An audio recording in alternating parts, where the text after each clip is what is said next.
Story time! Time to start the day! All right, it's Friday. It's time for API storytelling. And today I just got one friend, Aidan, in here. So let me just bring him in and get it going. What's Hey up, sir? Ken, good to see you. Good to see you too.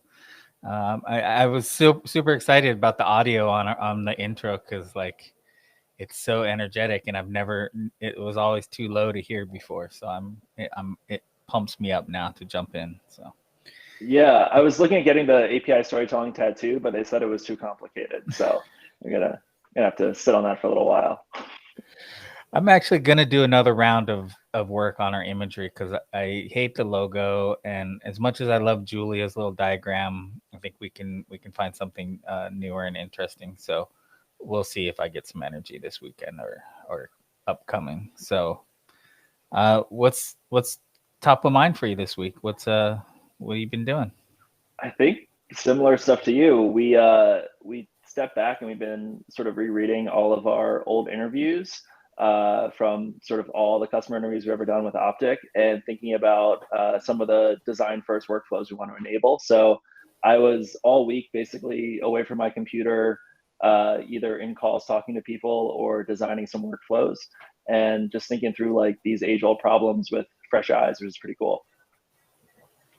Yeah, I love it when I can find one of these grooves that I have a very OCD kind of mindset is how I get most of my work done. I find a rut to get into. I get the little bug in my head, and I plow forward with things, and I tune out the rest of the world.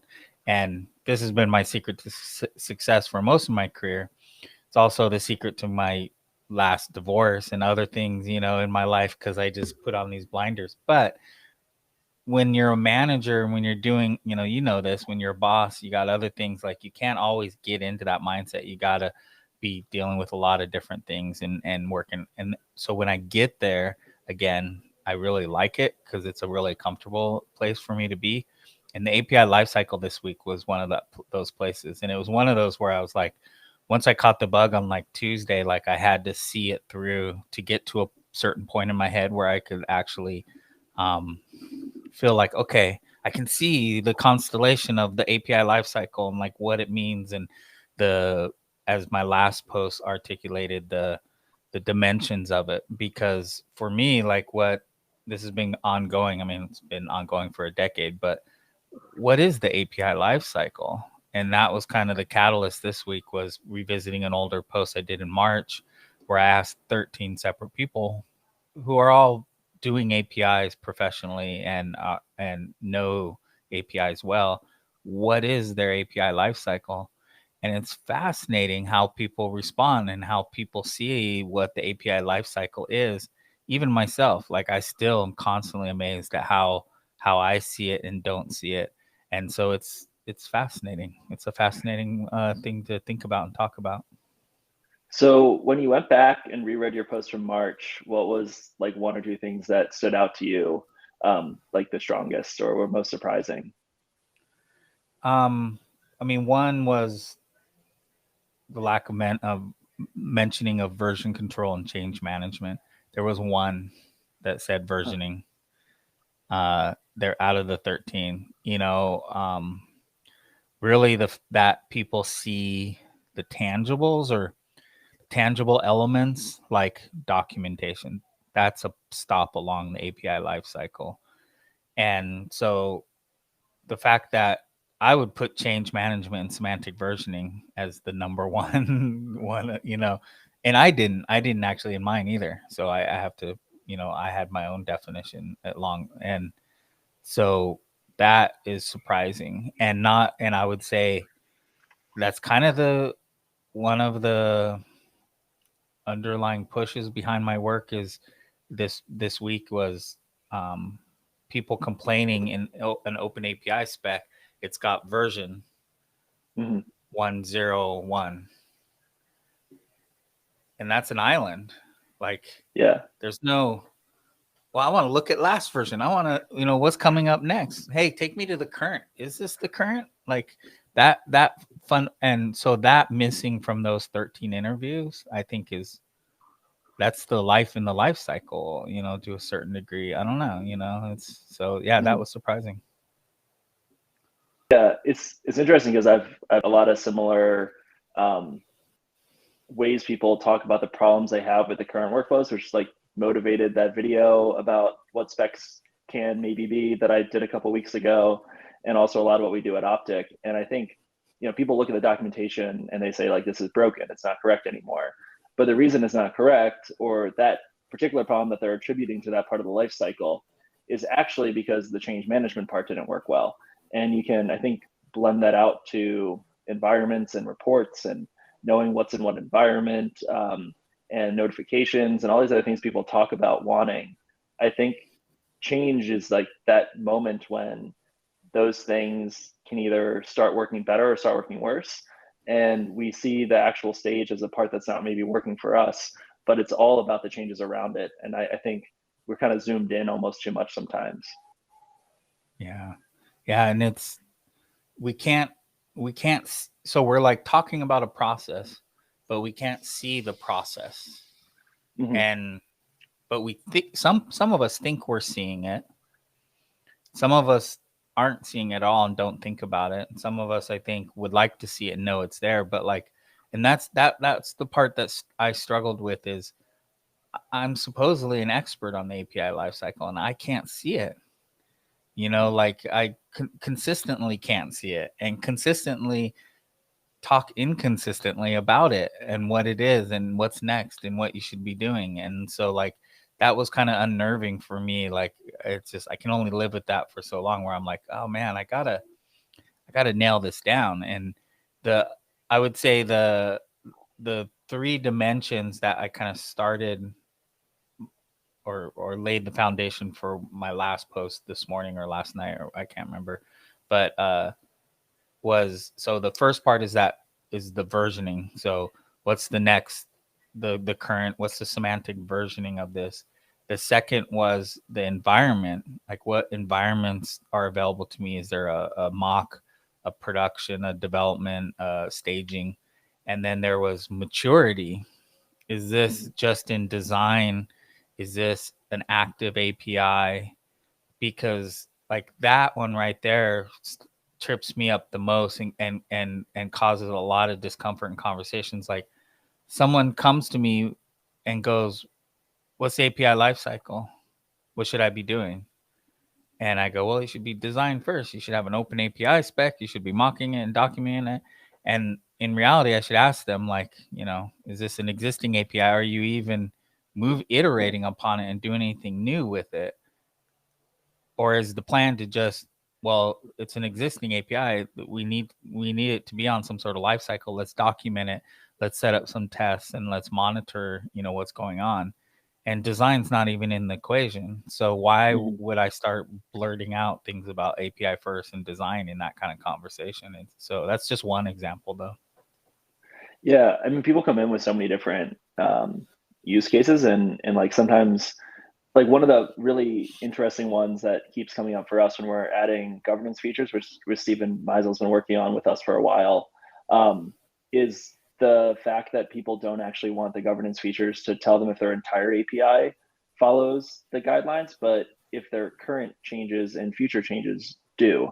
And it's like this forwards only governance thing, which, it doesn't fit into the current life cycle. But as soon as you're like, well, why do you not want to check your other API? And they're just like, well, it's because if we turn on the linter in the code base, we get all these warnings. And if it's code, we change them. But if it's an API, changing our API to be compliant with our new rules will break all these people. So like, it's one of these use cases for governance, and most people are in that situation where they already have an API that they're trying to govern, but none of the governance tools really acknowledge that. And it's really interesting because I mean, that's like one of the easiest insights for an API center of excellence team that we talk to tell us is like governance, but forwards only, and none of the tools support it. And it's like just so interesting how when we leave change out, we miss something like that, which is such an obvious story. As soon as you say it, it's like, oh, of course, that's what we want. But the tools don't do it very well. So it's always like, how is maturity and legacy not a part of the spec? As you pointed out in your post, like these are the things that matter most. Yeah. Alan Helton from Tyler Technologies, who I had on Breaking Changes at 9 a.m. on Wednesday. He, yeah. I got it wrong 4 times in a row. Chirality. He talked about how he saw some of my talks on having a governance collection, how to use Postman to pull your open API and apply some governance to it. And he's like, so I set up, took all your rules, set up a whole bunch, and then put it into the CI/CD pipeline. And he's like, that's the sure quickest way to piss off your entire team and make them not want to do API governance. It's like everything failed. Oh, and there's like 1,200 individual little failures across like that you got to fix, as well as your regular daily job. Yeah. And fixing it is probably going to break your colleagues, which will cause more internal strife. And now you've created work like this like tiny, his work was 10 seconds to add that to the action, but it could spawn out if everyone fixed all those problems across the whole org. It could be like thousands of man hours. Yeah. And so, I mean, I would love to see this in Optic governance is like, okay, forward only, but then also like some sort of acknowledgement of where the team is at. So you have, and I'm really thinking in dimensions because of this post, like, so, and perspectives is, so you have forward only and you have your legacy back. So we're navigating the semantic change, and then we're applying this rule set of rules to whatever that is. But the team's awareness of those rules and of the the good or design practices that went with them, their literacy and their education around that. So how do you educate in a forward motion across teams to make sure they have the knowledge they need? Yeah, I think it comes out of a few different things. And it's funny because this was actually something that my old open source project was trying to do for teams. It was going to help them basically keep all their code up to the same standard. So it was like a linter times 5. And I talked to a bunch of people when I was working on that. And what I heard was that all these people who would write down the architecture requirements would feel like they were writing all of this really good content, these really good resources for people, but no one would ever read them and no one would ever follow the rules. And the same kind of thing I think is true with API design guidance. There's great resources out there that people write about, but it's not obvious like how to apply that to what I'm doing as a developer. So I think when you pair these rules with something like what ESLint does, where it can help you actually like automatically fix the problem, or at least like link you to related resources about how you might fix the problem if it's not something you can automatically do, it just needs to show up. And developers respond to things in their workflow if it's put into their workflow the right way. And like if their build is failing until they make it work and it's easy to make it work, they'll follow the guidance. We have a ton of API excellence teams that are like, we want this forward only governance to give us Optic to do it. And it's like, well, until your developers, you have to go sell us into these teams, because until the developers are following the behavior pattern we set up for them, it's just going to be this thing in the background. Like you need it to be right in front of them. And a lot of teams today are asking for API specs like twice a year to do governance on. And then it becomes a to-do list they send back. And it's just not integrated into the developer working. So I think until you have that feedback cycle, you're not going to get to work. I think what Alan was doing was right, but if it was forwards only, then it would be helpful because it's productive. It's saying, here, this current batch of work you just did, this will help you do it better and not have this class of vulnerability or security issue down the road that you have to fix because we're setting you up for success before you merge the code in. So I think it's forwards only and right in the workflow are like the two big components, and then linkable to the knowledge so you can understand why, and not just you fix the problem, but you fix the problem and here's the problem that's going to prevent that you may not have thought of, but here's why 6 months from now you're going to be really happy to put an array at the root and you kept it as an object with a key. Yeah, no, I mean, so important, and for this forward motion and catering to how developers see the world. And so I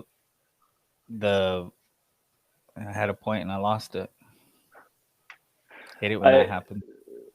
Well, maybe this will bump you back into it, but I thought versioning and maturity were really important dimensions, and they actually changed the context of how you would want other parts of the workflows to be set up. So like for something that is not very mature and is still experimental, like it's okay if there's breaking changes to that, but you also don't want it in your public documentation because then a user might rely on it. So there's all these different like dimensions that I thought were really interesting. And once you can talk about that in your spec, the tools would change. But right now, I feel like a lot of teams are sort of getting there indirectly, which is interesting.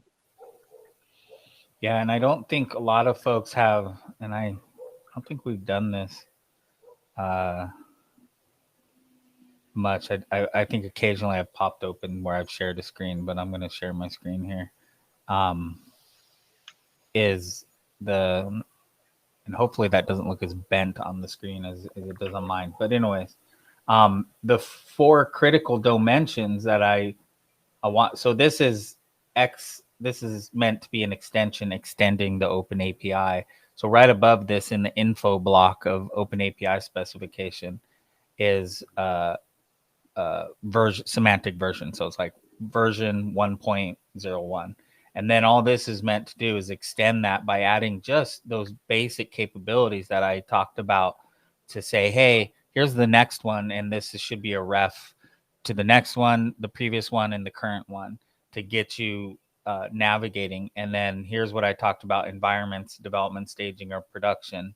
And then here's what I talked about with maturity. And of course, this maturity could be different depending on the org. But then visibility, public, is this public, internal, group, or partner? Because like you said, so these are the most critical contexts I feel people need to have an informed API lifecycle conversation, because this visibility, that's huge. Like, oh, it's just a group microservice. No one gives a shit about it being, too mature, but having clear steps, or layers of maturity defined, visibility, and then having a handle on the forward only, I think is the most critical kind of groundwork to lay. I was curious when I was reading this this morning, did you imagine this being at sort of the root level of the Open API spec, or were you imagining like individual fields or endpoints could have different maturities? Yeah, no,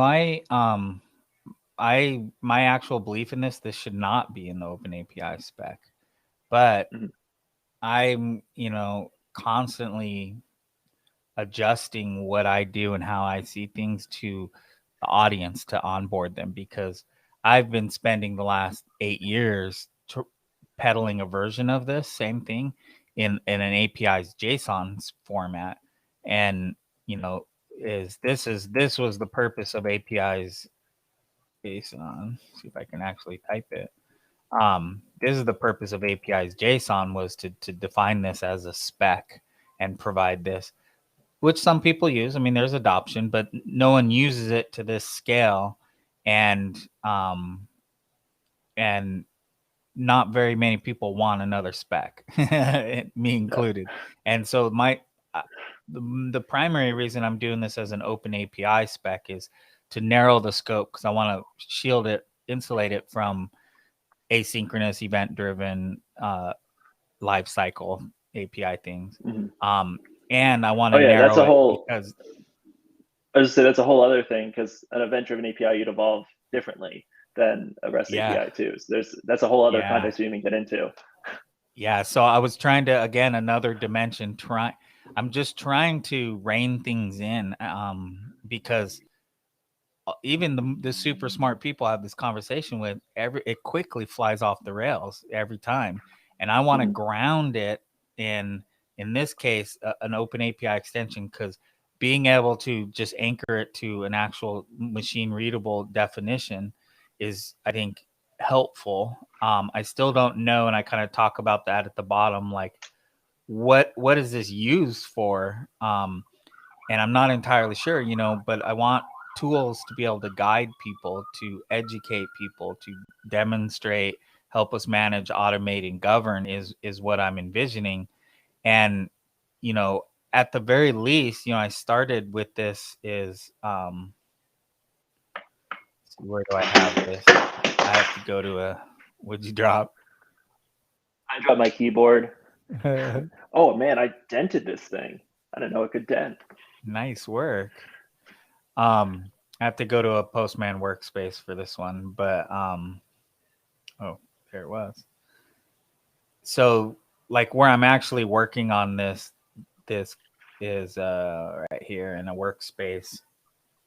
And it's public, so anyone can find it if you want to find it. But I think I linked to it in the story. But here's so I have a just kind of shell of an open API definition, and here's where I'm doing the work.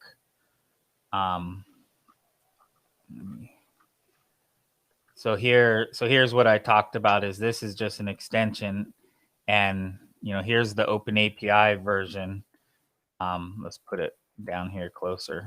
So I want to extend this. I've got the semantic versioning here. And so I extend it with lifecycle, and I get my version, and I've got my environments here, and I've got, this is the detail for it. But see, I'm in the context of Postman now, and this is what I want this lifecycle scaffolding, this machine readable definition to guide my journey now. I want it to guide what I can do with this API. And so I'm right here, and I go, well, what? I'm not valid for some reason. Hold on. What did I do? Was it when you moved the version? Yeah, probably. YAML and spacing? Yeah.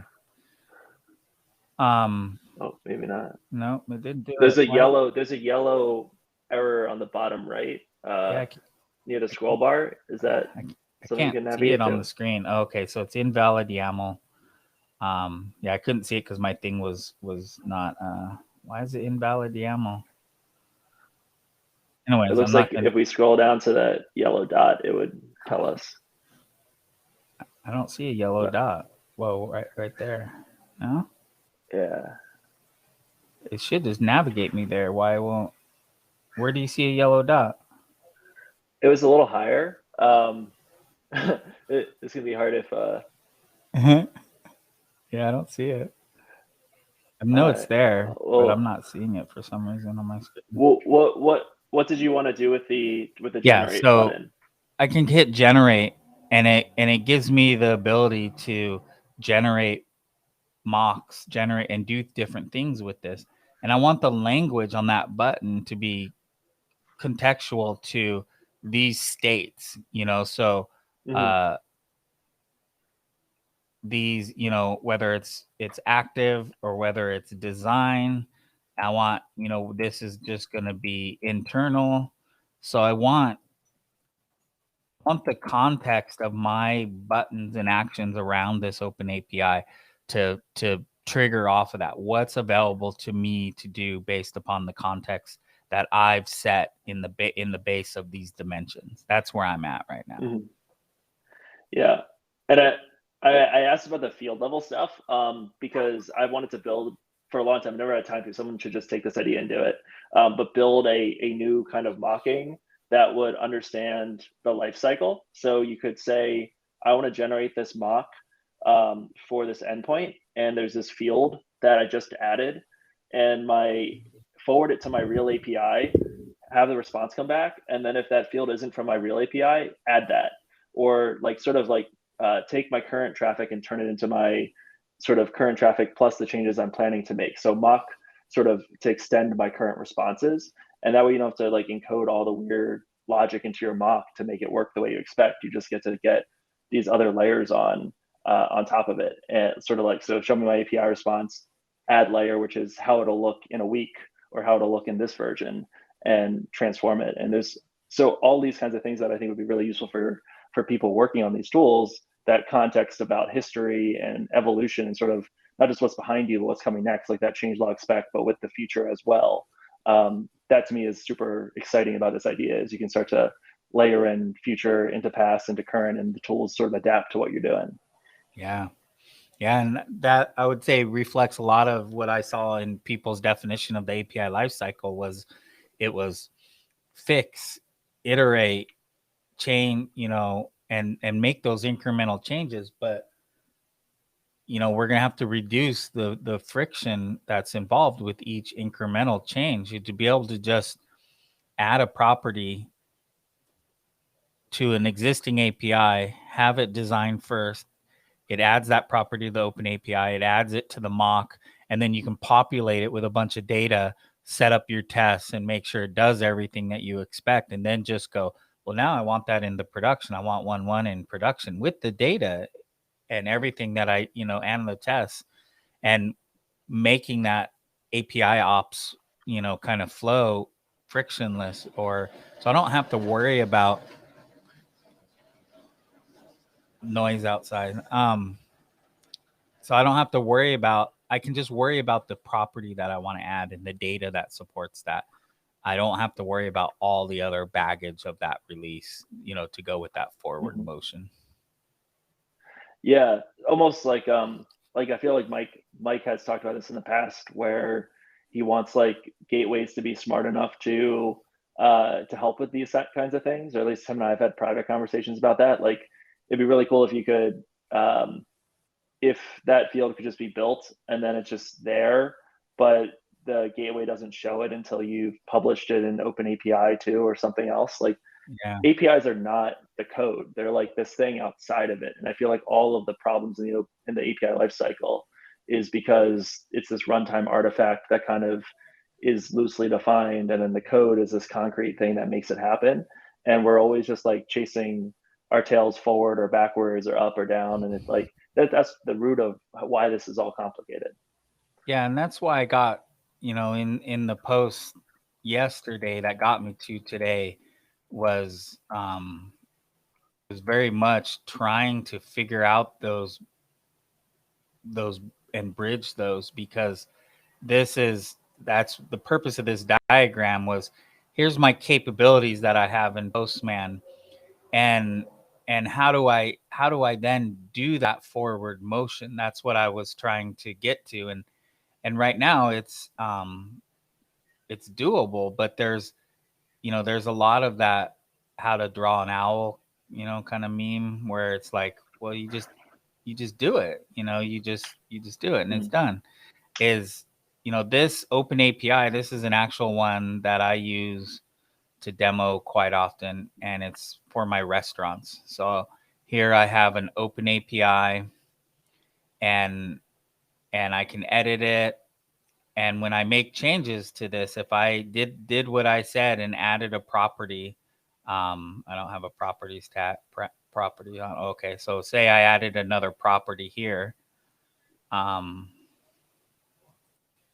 Let's see if this is actually still active. I haven't run demos in a while. Whoops. Yeah, I need to change the name. This is my new property. So it'll actually validate. So it's in the path. Now let's make it query so it'll validate. There we go. Now we validate. But that's why I can't see what you were seeing, because I got my damn Zoom shit in the way. Excuse me. Oh, okay. So Zoom's like right in blocking all the messages, and I can't. As soon as I scroll up, I lose it. So, anyways, if I hit save, this in here, if I go out, and this is UX, what I'm trying to. No, I don't want to go to private API network. Come on, Ken. Come on. If I go to integrations, and this should be in the workspace, I shouldn't have to go out of the workspace to do this. And I go to AWS. This restaurant is synced. Okay, so my schema's invalid. So it just tried to sync it, and my open API wasn't valid to get there. So it would take that property and publish it to the AWS API gateway. And but then also it does this. It syncs to this 43 seconds ago. Cool. GitHub, which then triggers these actions to do a contract test. It auto generates the lambdas behind it, adds that property to the lambda, runs a performance and a security collection test on this, but it failed. So these didn't actually go through. And so that's where I'm trying to get here from this open API. Well, I'm at the restaurant one now, not this one. Is I can change that. I can edit that. Get back to the restaurant open API. When I have that open API open, I can make changes to that open API.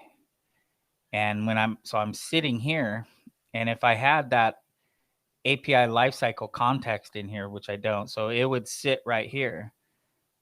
Yeah.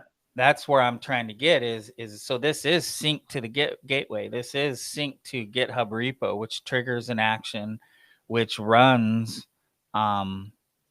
this performance test, this security test, and the set of contract tests right here that I also have as a mock.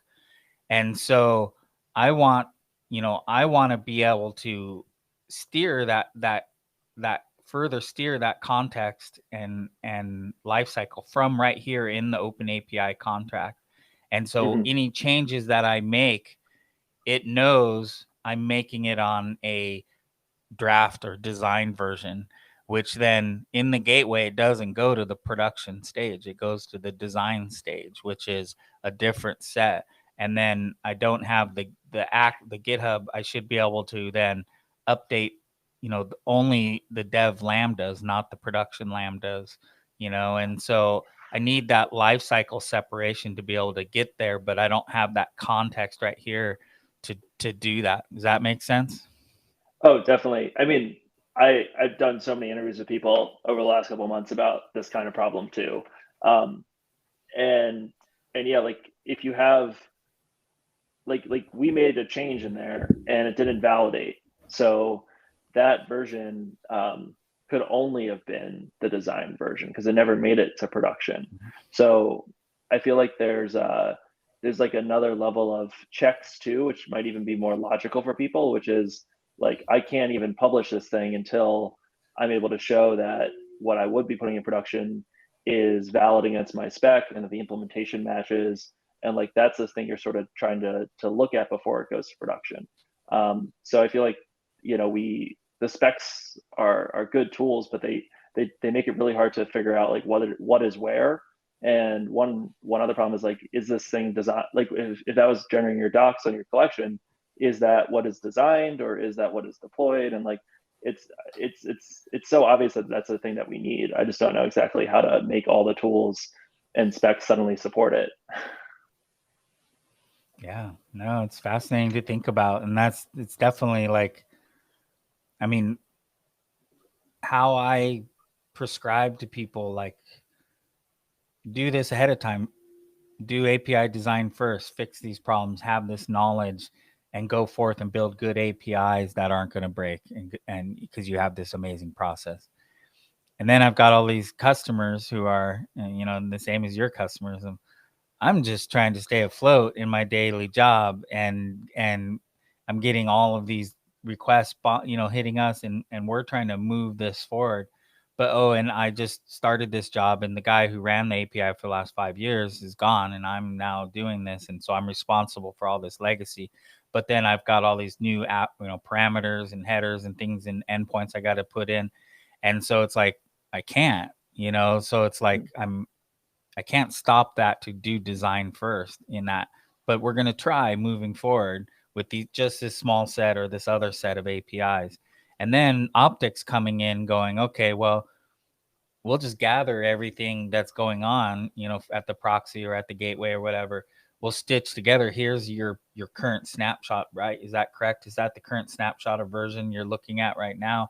And try to help you stabilize this. But like, we're all on this like circus train barreling forward, and we're not in full control of what's behind us when we're still responsible for, and we don't have full control over what's happening moving forward. And it's just about equipping people the best we can to make sense of that. And that's what the life cycle, I think, kind of putting it on guardrails. And that's all I see this open API extension being, is it's just guardrails. I really don't believe in it as an open API spec. And like you said, I want it to do async.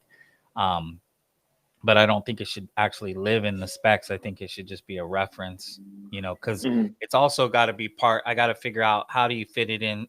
How does the governance piece fit in?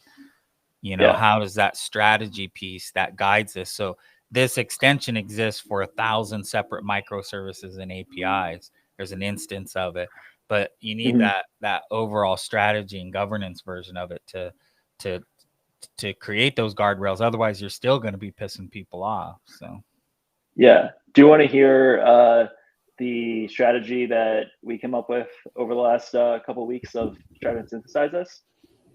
Of course. All right. So there's 3 things that are important to it. And we're going to be blogging a lot about this, me and Steven, over the next couple of weeks and showing you guys demos. There's your specification, which we all understand. But also in this world, the specification has its full history. So not just for the whole specification, you have versions for every independent endpoint. Yeah, just like individual file for each individual endpoint. Think of it more like if you're in GitHub and you click on a particular file and you look at history and it shows you all the different commits that have affected that file. It's more like that, and you can play it back to any previous version. So that's baked into the optics spec.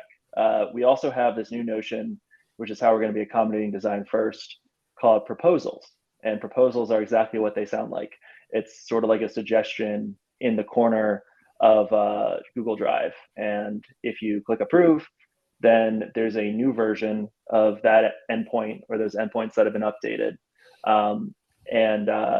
And if you reject it, or if you ask someone to change it more, you can iterate and sort of have that place to have the conversation. And that's where governance rules and collaboration and other things can happen. It's not quite in the spec yet, but you could generate, a mock server, an OpenAPI file of your current specification, plus all the proposals that are works in progress, or plus all the proposals that have been approved. And then the third pillar of this is evidence. This is where testing in real traffic comes in. Because we have every single version, you can look at where all these different versions of each endpoint run. So if a developer wants to work code first, they just make the change, Optics sees it, and then they've created a new proposal with evidence from their local environment and test that show that they've made the change. And when that goes out to staging or production, we can say this version of the endpoint is in staging or production just from watching it. And if you work design first, it's basically the same thing. You propose changes, and then it waits for evidence. It waits until someone builds the thing.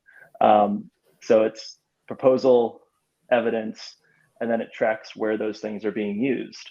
And I think this idea of, there's certain things like maturity that you need to sort of have the user say, like, this is in design, this is prototype, this is this quality, which would affect maybe the governance rules applied to it. But then when it comes to environments, I think that's something that should always be sort of implicit. It should discover what is in what environment based on looking at real traffic in real places. That's how we've been thinking about the problem. Yeah, no, I like it. It makes a lot of sense. And I think the evidence is an interesting aspect I hadn't considered. And so I would like, how can you inject evidence as a business user, an end user in that, not the developer, the API developer? Can evidence be extended out that far, or am I taking it too far? Like, I need this. I need their zip code. Their address is in there, but there's no zip code. I need a zip code. How does that become evidence, that need? Yeah, so I think that fits into something else that Mike and I talk about a lot, which is that design shouldn't happen in OpenAPI. That's like one of the steps towards the end of design, but so much happens in conversation, in tickets being opened. So I would imagine that in this new editor that we're building for proposals, you can give it examples and you can say, here's what the spec should be. But the first step of it before it's ready for that is probably just to say, here's what I have, here's what I need. and a business user in our documentation could click on, that response and say, hey, this isn't quite what I want, or ask for a revision or ask for changes. And then, if you are the person who asked for that zip code field, then we might automatically subscribe you to get notified when it's been built, or when we, respond yes or no to that thing that we're doing. And that like happens in GitHub issues today for public APIs, but it's really like, there's not like a good place to like encode that entire conversation. And something that I think would be really valuable too. Yeah. I mean, evidence, I would say there's a lot of like usage of that, in the GitHub issues. Like someone says, hey, I want this. And then people vote that up. And so that evidence becomes stronger, and then that's how people make decisions in their roadmap. And that's how, but I think, using the word evidence to bring it home to the API storytelling is, I think, important, because like, it's got to be provable. It's got to be like, there's got to be some weight behind it, either from business perspective, or, oh, it's already in use, type thing, or here's how it works, here's how it functions. There's got to be some weight behind that evidence. And I think, and trust and truth, so yeah, that's an interesting one. I like that. Yeah, the idea is basically just to make certain things automatic that can be, and just to keep the context relevant. So, you can see this proposal or this idea or suggestion or requirement went from just a use case to a design to being approved. And then here's the PR where it was built. Here's the first day it appeared in staging, and here's that build ID. And here's the first day it appeared in production. Here's that build ID. And maybe whenever it moves from staging to production, since that's a change, we regenerate the open API spec and we send it to 42 Crunch. And I think when you build that API around these statuses changing, then you can start to bring all these other vendors along for the journey, whether they're governance or design or security. Like, that's the thing that the vendors who would build those sorts of tools care about. But there's not a good way for them to like get that data today and make it really. Yeah. And then I could see lots of cross-domain notifications and alerting and awareness to be had. So from domain-driven design, within an org, all the way up to standards, like the fire healthcare standard. And hey, we need this property. We've added it and augmented and extended these systems with it, but it's not part of the core fire specification. It's only on these two vendor systems. And that gets, this brings us back home to, your video from a couple weeks ago on Spectacle, is, I see evidence playing out in that, you got to just be able to ask questions of the system, but that context and dependencies and feedback loops, like if you want to add something, add a property, and you name it something, it should tell you like, no, you just named that wrong. And here's that property. And it's a standard property across systems. And you should be told, no, you can't name it that. It's called this. And, but maybe you're trying to do something different with that property, and it's not the usual context of it, but you just happen to use the same name.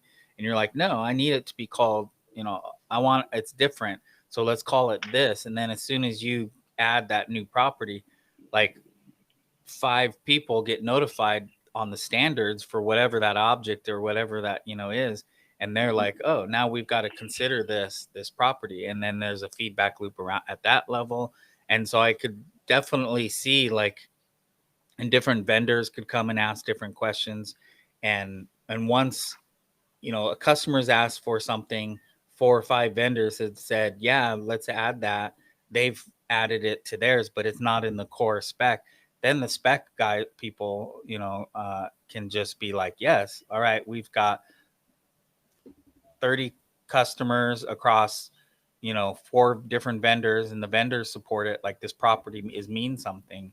And let's answer this, this question. It's not an edge question anymore. It becomes a core, answer to a question. So, yeah, I could see, this is when I always mention the, that open API is just, to get us to the future. And I see, your your vision of spectacle being, you know, what we do in that future and how we're able to ask questions and answer questions and satisfy questions with it across this, you know, it shouldn't be so hard. We just have this spectrum of paths that exist across different domains, and we can ask questions and answer questions and add and remove things and do things and then generate tools and services from that. Like, we shouldn't be bogged down at the spec level right now. But how do we get there? You know, that's the thing I keep coming back. How do we get to that point where we can, you know, see things at that level? I guess I lost my thread a little bit there. I mean, I think you hit a few things. One of them was like, we helped you and Mike Rowson, it was like years ago, find some of the properties from all the open APIs on API Guru, and we were trying to figure out like the usage of different keywords, because there was some decision that was being made. I forget the context of it, and we didn't know if people were even using that keyword we were going to change. And I think that's a thing that happens in the specs, but also, like you said, also in domains in our individual companies and in these like open specifications like Fire. Like, the people who implement these things are doing things very differently sometimes than the people who are designing the standard or building the tooling. And I think when we don't have like a good way of communicating, of course the tools don't align with what we're doing. So, you know, specs work. People use them. They're widespread. They're useful. I think the reason why they're useful is because this is such an important problem to solve. So we kind of make them work. But like, nobody's spec that anyone has ever imported into Optic has ever actually been what their API does. And like, even people who generate it from their code or say it's perfect because they do design first, it's never been the same, like, ever. But is that the fault of the spec? No, I don't think so. I think the spec is just a projection. It's a way to write the thing down, just like the language that we use. Like, we write it down on the menu, but knowing what should be on the menu because the chef ran out of, you know, garlic and now we have to change the menu, or there's, you know, the Olympics are coming to town, so we want to have a global cuisine on our menu. Like, whatever the requirement is that's changed what's in the kitchen, we need to update the menu. And if we don't update it correctly, then we miss things. So that's what we sort of talked about at the beginning of the episode. Like, change is the thing that matters. It's always been the thing that matters. It's the reason the life cycle exists. And when we see things that are wrong in parts of the life cycle, it's probably because the change part still doesn't quite work the way it's supposed to. And that has rippled everywhere. So the specs, like, people know their specs aren't right even. Like, we were like, did you know this is wrong? And they're like, yeah, we knew. We didn't know in what ways it was wrong, but nobody is surprised by it because there's not a process around it. But these things are again, they're not about APIs, they're about relationships. They're how I do my thing for you and how you get value that I built over here and how we share that. So I think when you think of it as a relationship, then like those things like evidence and sharing use cases are first class concerns. And that's the thing that we should be building the specs around, is how do we share our use cases with each other, and how do we make sure that when we evolve our stuff, it's compatible with the job we're really doing, which is helping some other team do a thing they're trying to do. Well, and prevent downstream problems in the user interface and other things. So here's a great example or great use case from a Breaking Changes episode that I'm recording. And if I've already talked about this in API storytelling, I apologize, but I talk so much on this damn microphone. I may have already said it, but so I did a segment with 1X and one current PayPal architects, and they have an RFC in with right now for what's called the item potency key header field. And so this is for proposing a header, a new header, that its purpose is to tell when an endpoint, you know, to set whether it's item potent or not, whether you can submit and expect the same behavior, or you'll get different behavior every time you submit this. So this is a header for a specific path to say to flag that. Okay, now what does that mean in business terms? So this gets to the storytelling and how we talk about things aspects. So that's header, an item potency header, which is an RFC and a standard. Like, we know that because we work in the industry. But you know what the business use case and business value is? I don't want my credit card to be charged twice. 20 times, Okay. however many times they mash the button. 20 times, whatever. Okay. That's what, and item potency, people are like immediately go, what the hell are you talking about? What's item potency? Like all these, and so that echoes back up to the front. People don't like their credit card to be charged twice. Okay. And so this is a problem that's been in the space that providers have been solving in various different ways. People use different headers to do this, all doing the same similar capability. They use existing headers, they create custom headers. All this is standardizing and saying, here's the one you use for item potency. And it can be used outside of the banking industry to not charge, not do something twice. Now, why I came across these two gentlemen doing it is because people were bitching and complaining and saying, oh, we've been doing that for years and we call it the same header and you're just stealing our header. And when I had this and so it showed up on, this is Hacker News, showed up on Hacker News and came up on my radar. And I'm like, and the gentleman that I interviewed mentioned that, and they're like, well, all we did at PayPal is we wanted to solve it in the most common way. So we searched across how people were doing it. And then you mentioned when Mike Robson and I asked you to ask questions across many, they said this was the most common way that we saw people solving the item potency thing in the financial sector. And so bringing this back to being able to, ask questions in a spectacle kind of way is, how are people dealing with item potency in the payment space? Be able to ask this question, just ask it out there and it will tell you, and then go, well, how are people doing it who are under European Union regulation? How do they do it versus how do people do it in the United States? And so like this is why, I'm really excited about this spectacle questions, be able to ask questions from the context of, why is my credit card getting charged twice? Or, hey, what header field should we use to determine item potency? It's like this is the technical and the business type of question, and it'll translate. I want spectacle to translate for me. Okay, I want it to translate in businessese, and then what are the legal implications? I want to be able to ask that in a terms of service vantage point too. And so that's the difficulty of it I'd like to get at. Yeah. So that's, first of all, a really interesting story. And it reminds me of something you told me the other day. Dev Doshi, my co-founder at Optic, very, Dev, super smart, very, very cogent on most things. And he mentioned a similar kind of thing, like figuring out what to do when there's an important decision to be made, like how to build his credit card or like how to handle refunds. And he had this observation, which is that a lot of the time, we trek all the way through the woods or whatever, but we don't mark the trail as we go. So the next person also has to do it. And then the person after that has to do it. And the person after that has to do it. And then only like years later do we create the trail. What if, in addition to you being able to ask questions, it also was sort of like double blind recording how people were doing things? So it already knew on day one, like, oh, someone figured out item potency is this header.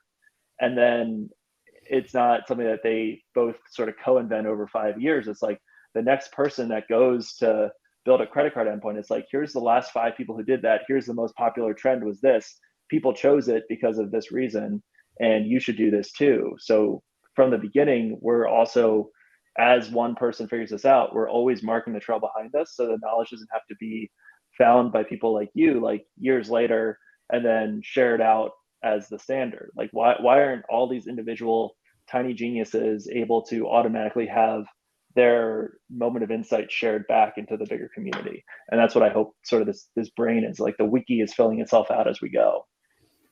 Yeah. No, that's huge. I mean, that gets at so much of this, and it got me thinking for a little bit there. And I'll work on some stories around this. Calling it the API lifecycle is very much a API provider producer mindset. Oh, I have this API. how does it evolve and then live? And this is one thing I haven't fleshed out in that life cycle definition I have, is the view of the life cycle from the producer versus the consumer. But I would say even just that's the, the producer view is just and calling it the API lifecycle, because it's this API that I can see and understand and the life of it. Mm-hmm. Now, that doesn't speak to the end user's credit card being charged twice. That's okay. I got an API here. And so you saying, we're on a trail, and so bringing it back home to, I use the word journey a lot, API journey. We're all on an API journey. And what's your team's journey? What's your organization's journey? What's that individual API's journey? And who's out ahead, figuring out the trail and charting that course, and then how are they trickling things back to the people and marking the trees and marking the path and going, hey, look, we spent 3 years and we went down this path and it's like it's a dead end, like don't go down there, or if you do, here's what you should know, here you go. Mm-hmm. But because someone else might be able to find a way over the hill or whatever. But so I think life cycle is I just feel constrained that it's blinding me that there's a better view of this in a journey, trail, travel, that's going to allow us to better share out and better communicate, still do our work, but then market and go, here's my work, I'm moving on. But then everyone else, as soon as I go to add anything that resembles that into my design, it's like what's the GitHub AI thing they launched? Oh, Copilot. Yeah. Copilot, taps you on the shoulder and goes, hey, Joey just did that over there. Check out Joey's. Little balloon pops up. Oh, okay, cool. Joey's is cool, but that's not going to work for me. I need it to do, this and this and that. So yeah, no, it's some interesting thoughts there, I think, to workshop. Yeah, read about how ants leave trails behind them using their like 27 different pheromones.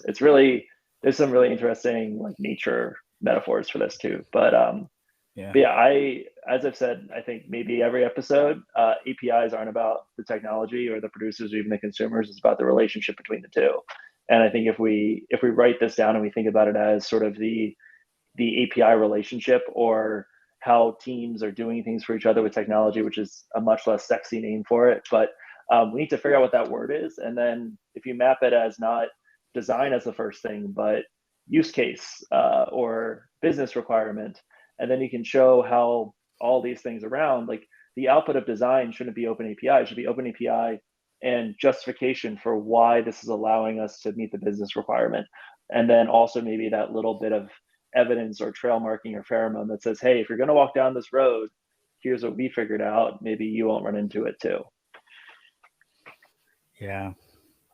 So we're at the hour. We could talk for 3 more, but fast. We'll do it another time. I think we both have jobs too that we got to go do. Yeah. No, I'm definitely going to be thinking about the API lifecycle a lot more. Now that I got a scaffolding to work within, I'm going to run some APIs through it. I'm going to spend some time and think more about the evidence-based aspect of this. I'm going to think more about the journey and the path kind of aspect of this. I think that's a critical one. Yeah, good stuff. Yeah, we covered a lot of ground. This is all what was in my mind all week. So I'm glad we got to, do like our little joint therapy session to to work it out. Yeah. No, keep up the good work. I enjoy this. This is fun. As I said before, I mean, few people you get to like chew on this at this level with, and so it's good. I'm thankful. Well, we have a very special guest next week who we should be able to chew on it more with if we'd like to. Oh yeah, he knows the stuff when it comes to this. So yeah, no, I think he's gonna have lots of opinions on this as far as where we can go down this road, and I would say how we know about the path and learn about paths and share about paths. He's gonna have a lot of insights. So yeah, do we want to name who it's gonna be, or do we want to keep it suspenseful? I was expecting you to. But yeah, the person goes by a single letter. That maybe that's the clue we'll leave, and then we'll surprise everyone next week. Is it closer to the end or the beginning of the alphabet?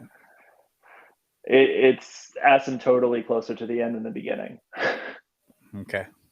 We'll leave it there. So yeah, I'm pretty excited about that because I've had very, similar conversations that I think kicked off our relationship. I've sat in various venues around the world, bars and conferences and whatnot, and had really intense, great conversations with this person. So stoked. Yeah. Yeah. If you made it to the end, tune in next week. Yeah, tune in next week. That's why you got to pay attention. We got to add a little bit of cliffhanger to these shows to get people tuning in and staying till the end and coming to the next one. So, with that said, always good to talk, my friend. Good to see you. I'll catch you later, Ken. Hopefully these aren't too many thoughts bouncing around your head to disconnect for the weekend. No, it'll be good. I'm getting better at doing the weekends and hiking, and it's good to have these nuggets to chew on when I'm hiking and walking. So awesome. Hammock-driven development. Amen. I like it.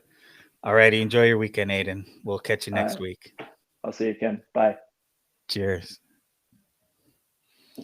Wow. Yeah.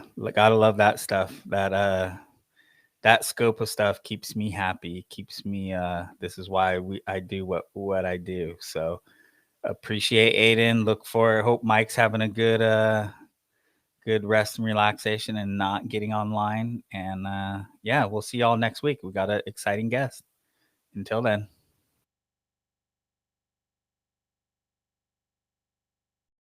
It's story time. Time to start the day.